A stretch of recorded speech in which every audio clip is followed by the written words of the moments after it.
I always thought coming back home would be easy, like a tourist returning to their hometown where everything is old and familiar. After 15 years in New York, I came back to Pennsylvania for a few days on business. Everything was predictable. The same old streets, the same faces, nothing had changed. But life, as always, throws you a curveball. Stepping out of the taxi on the main street, I eagerly headed to the nearest cafe to work. But not even 2 steps in, I collided with a girl.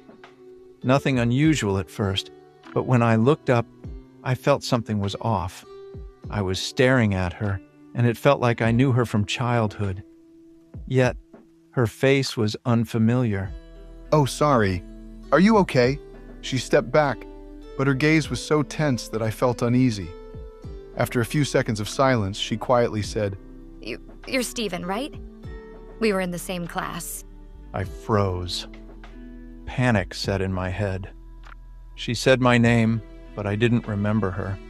It had been 15 years since I left this town. We never really talked in school, and we had no reason to cross paths. I looked at her, trying to find some trace of recognition, but nothing came. "Yeah, that's me," I said with a forced smile. "But who are you?" She still couldn't look away.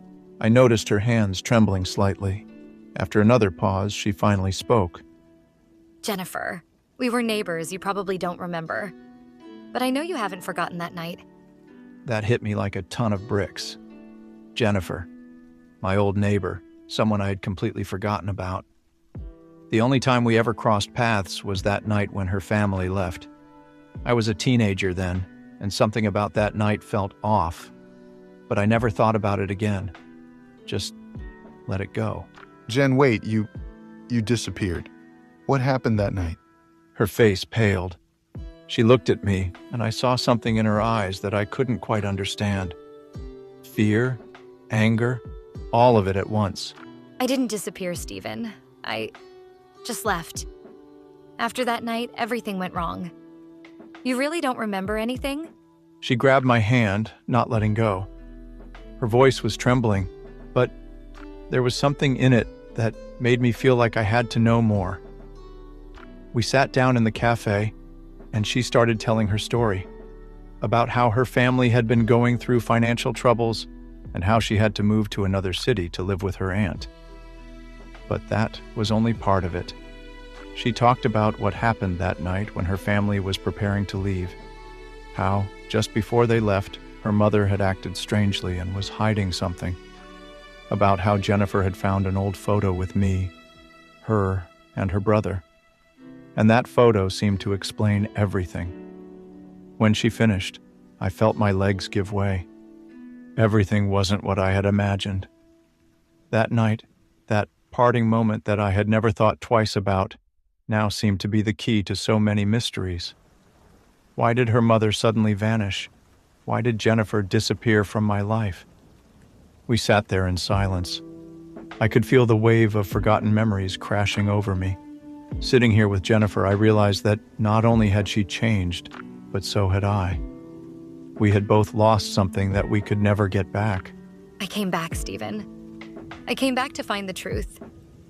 I can't live with this feeling anymore. She said, looking me in the eyes. I was silent. Everything I thought I knew was in shock. I didn't know what to do with this information.